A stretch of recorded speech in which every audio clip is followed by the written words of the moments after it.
Yo.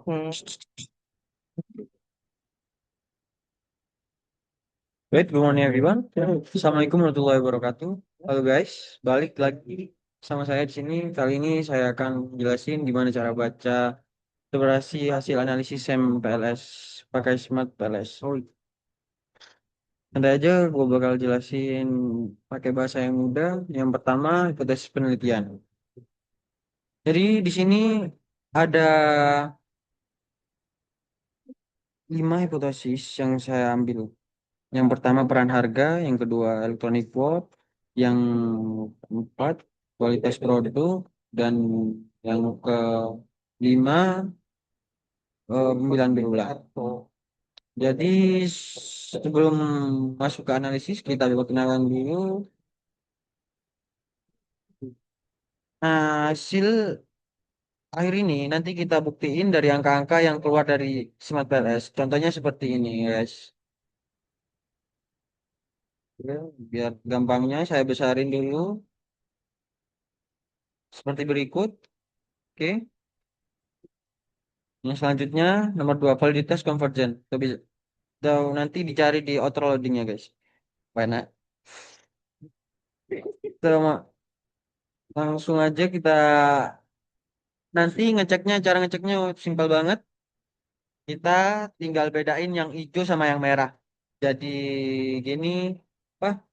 Loadingnya kalau 0,7 apa, 0,70, kalau di bawah itu indikatornya lemah guys. Nah, terus kalau F EFE-nya 0,50 version price apa extracted, artinya konstruk bisa nangkep variasinya dengan baik. Nah, contohnya seperti ini, yang 0,604. Nah, di bawah, kan ini di bawah 0,70 nih. Tapi, tapi masih bisa diterima kalau kalau WFE oke. Nah, yang nggak diterima tuh yang merah sendiri nih, 0,397. Ini rendah banget soalnya. Itu idealnya di drop. Nah gitu guys, kebanyakan indikator valid karena 0,70 atas yang nilainya rendah kayak yang EW6 nih. Nah, itu perlu dipertimbangkan buat dihapus dari model. Tapi itu tergantung keputusan penelitian juga. Ya. Untuk EFE semua variabel nilainya di atas 0,50 jadi validitas convergen terpenuhi. Nice. Nah, oke, lanjut kita dis ya discriminate validity. Discriminate validity.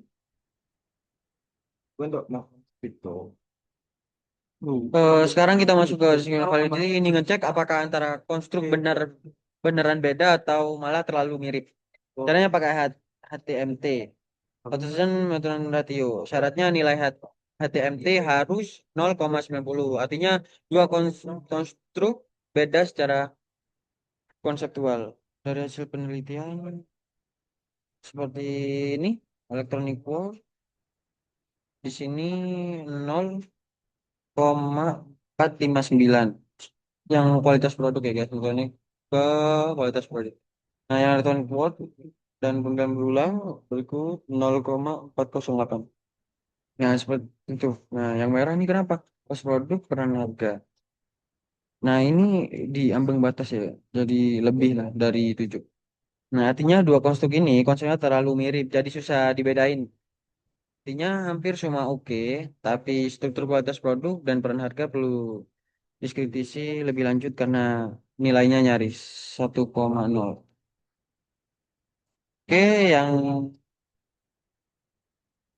selanjutnya reliability. Reliability, reliability. Wah. Nah, setelah validitas kita cek, apa reliabilitas apakah instrumen kita konsisten atau dipakai berulang. Dua ukuran yang dipakai, yakni kontrak alpha 0,70 sama composite reliability 0,70. Dari hasil penelitian ini, semua variabel lolos kedua kriteria itu, artinya jawaban responden konsisten dan kuesioner kita bisa dipercaya. Yeay.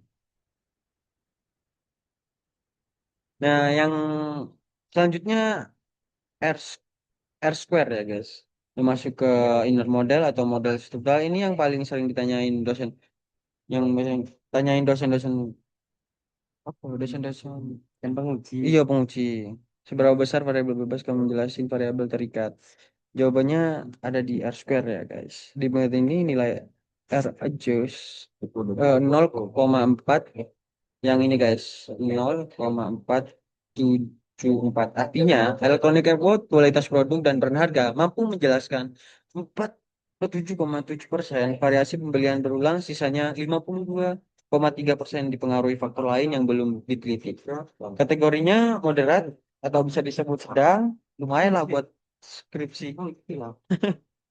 Ya, selanjutnya nomor 6. Yang 6 nih F-squared. Nah, ada juga. Nah, ini mengukur seberapa besar kontribusi masing-masing variabel independen. Seperti ini. 0,3531. Nah, ini besar, guys. Nah, yang sedang tuh 0. Nah, ini bawah-bawahnya 0,15 tuh kecil dan atasnya 0,15 itu sedang dan yang Abang langsung. hijau, yang hitam ini sedang, terus yang hijau gede. Gitu, guys. Jadi dari hasil penelitian ini, semuanya masuk kategori kecil, artinya pengaruhnya ada, tapi belum gede banget, gitu guys. Nah, terus kita bagian yang ketujuh, model fit ya guys. Jadi sekarang kita cek model fit, apakah model yang kita bangun udah cocok sama data yang ada. S, SRMR. Nah, di sini standards root mean square radius, residual. Nah, nilainya di sini 0,081. Nah, syarat syarat nilai 0,10. Berarti lolos, modal cukup fit kan? Sini. Nah, yang kedua NFI. NFI ini. Nah, jadi Normative Fit Index nilainya di sini 0,687. Jadi ideal lah mendekati 0,70. Hampir lolos tapi belum ideal. Secara keseluruhan model masih bisa diterima ya guys, meski NF-nya sedikit di bawah. Oke, selanjutnya nomor 4. Yang di sini saya bakal jelasin apa? PLS Predict LV Summary. Jadi ini mengukur seberapa bagus model kita dalam prediksi nilai variabel endogen. Jadi model punya activity relevan, semakin besar semakin bagus. Ya, keren kan? Artinya model SAMPLS yang kita bangun layak buat ngejelasin hubungan antara variabel. Seperti guys, hasil penelitian itu di sini eh, 0,345. Ya, jadi artinya model ini punya kemampuan prediksi yang kuat atau moderat menuju kuat gitu. Oke. Dan yang terakhir nih, guys. Eh, oh bukan sih, bukan yang terakhir. Pet, pet confession. Yang terakhir ya, pet confession.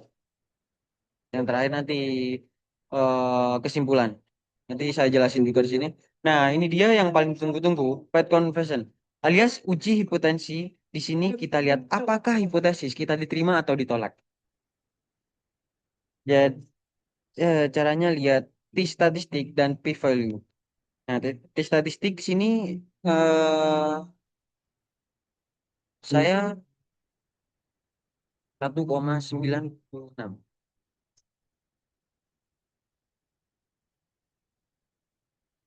dan P value-nya 0,05. Berarti signifikan semua ya kan? Nah, H1 di sini H1 electronic board ke kualitas produk koefisiennya 0,126 dan T ah, T statistiknya T statistiknya 1,791. Nah, P value-nya di sini 0,073. Berat, T statistik 1,96 kan dan P 0,05. Jadi H1 ditolak. EW apa? Jadi Electronic vote-nya, jadi electronic vote-nya tidak berpengaruh signifikan terhadap kualitas produk. Ya, selanjutnya H2 electronic vote ke pembelian berulang. Sini 0 koefisiennya 0,075 75 dan T T statistiknya 1,019 1, nah, dan P value-nya dan P value-nya 0,308. Jadi T apa T statistik dan P value H2 ditolak. Ditolak nih dua-duanya guys. Terus yang ketiga yang ketiga kualitas produk ke pembelian berulang. Koefisiennya di sini 0 koefisiennya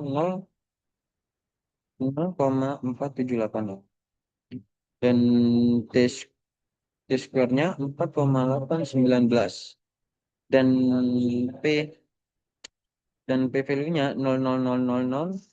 Jadi T, T statistiknya 1,96 dan P, P value-nya 0,05. Jadi H3 di sini diterima. Kualitas produk berpengaruh positif dan signifikan, guys.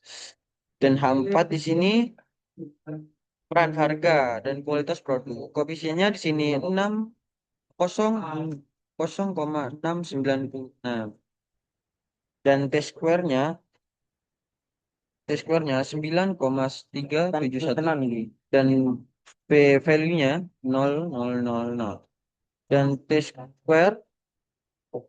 T T statistik 1,96 dan P value 0,05 dan di sini hampa diterima peran harga berpengaruh positif signifikan ya guys. Nah, H5 peran harga terakhir nih peran harga ke pembelian berulang koefisiennya 0,222 dan T statistiknya 2,202 dan P value-nya 0,028. Jadi T statistiknya 1,96 dan P value-nya 0,05.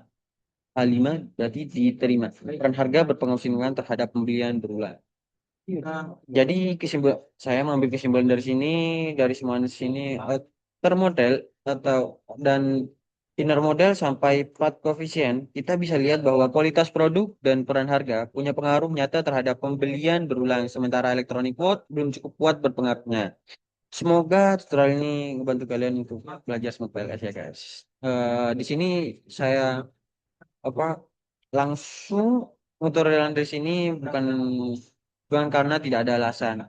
Jadi alasannya saya karena waktu itu saya pakai laptop punya temen dan sekarang teman saya lagi sibuk jadi tidak bisa pinjam laptopnya karena saya masih belum di sini cuma maksimal di laptop saya ini maksimal 100 responden tidak bisa lebih dari 100 lebih 130. Oke, mohon maaf ya guys. Thank you everyone. Assalamualaikum warahmatullahi wabarakatuh.